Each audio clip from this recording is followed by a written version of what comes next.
how are you? My name is Lisa Marie Rosati, and I'm the creatrix of GoddessLifestylePlan.com, where I empower spiritual women to magically create an abundant life they love. So I'm here today because I really want to talk about a very important topic, something that in all transparency I struggled with as a young girl, and something that I see my clients struggle with. There seems to be a common theme of this struggle for women. And being a magical practitioner for my entire adult life, which is quite a while now, and a women's empowerment expert, I realized how important this is for women's empowerment to really understand this concept. So what I'm talking about today is two specific ways that women dilute their personal power and how to get it back. Now, being a magical practitioner, I know how important it is to have all of your power called to right here, right now, today. Because when we wield our life magic, we really need to utilize all of our personal power. Now, the two ways that I want to discuss today that women dilute their personal power is by leaving some or giving some of their personal power to the past via beating themselves up over mistakes. And then the other way is by giving some of their personal power to the future via worry. So a common thing that I see working with my clients is, they really can't get past their old story, things that have happened in their life, and there's a belief around, a really serious belief around the fact that it's going to actually happen again and again and again, that they can't get away from this particular story. That couldn't be farther than the truth. Or it shows up where they beat themselves up over a perceived past mistake. How stupid, I was so stupid, I'm stupid, this is stupid. It's just terrible. It breaks my heart, actually. Because I really look at things we go through in life, even the not so great stuff, even the mistakes, as part of our learning in this particular lifetime. And so I look, as long as we extract the wisdom, we really can call it a life lesson and not really a mistake, right? A mistake is something we keep repeating and repeating. But if we can extract the wisdom, notice what we did that maybe didn't serve us or serve our highest good, we can then make new choices.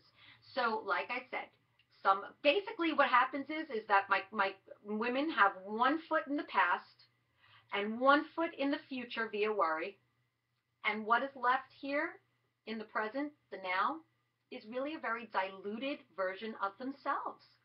Their mind is there, and it's not here, which is what we really need to concentrate on, right? When you take care of each day as it comes, the next day takes care of itself. And that's really life magic in a nutshell. So how did I turn it around for myself? How did I transform this particular really bad habit of living in the past or living in the future, giving my personal power away to each? Well, I began, there's a few ways, but I want to discuss one way in particular that I did. I used sacred practice, which is prayer. Every morning when I wake up, or on an as-needed basis, I will go over to my altar, light a candle, and sit. I ground and center, take some breaths. I notice my breath. I come into my body. And I notice how that feels, the breath going in and out. All right.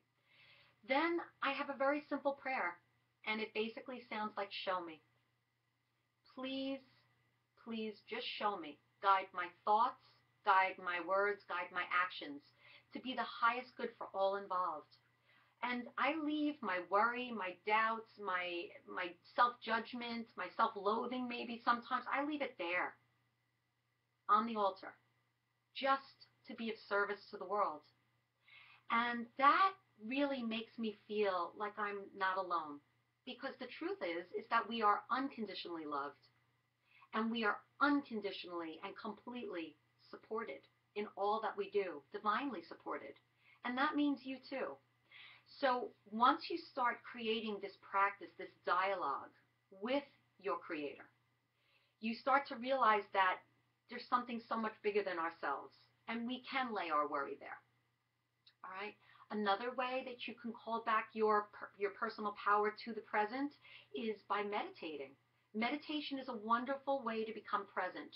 Personally, I really like guided meditations. I love to stick my earbuds in and listen to what they're telling me to do and then do exactly that. And I'm able to concentrate on that and do visualizations. It's a wonderful way to train your mind to really come present. And the last best practice I have for becoming present and calling your personal power to today is to start a mindfulness practice. And listen, it's a call to practice because it's something we need to work on. It's not a perfect, it's a practice.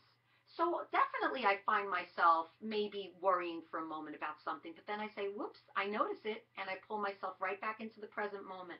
And I'll notice how I'm feeling in this moment, and I'll look around me and I'll see that I'm fully supported, that I have a beautiful chair to sit on in an office, and my bills are paid, and my children are healthy, and I have food in my pantry and my refrigerator.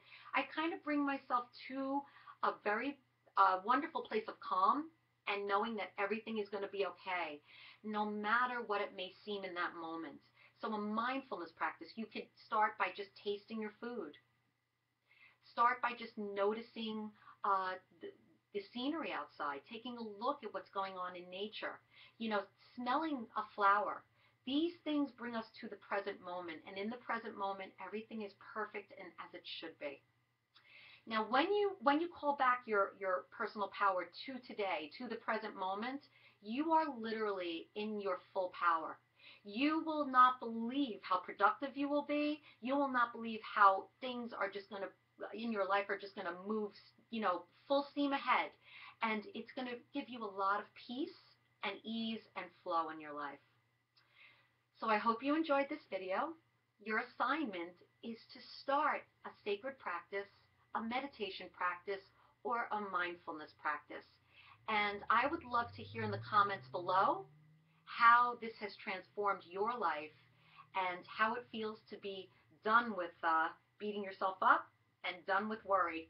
And you're here in the present moment, full steam ahead, the empowered goddess you should be. All right, that's it for now, and I'll see you soon. Bye-bye.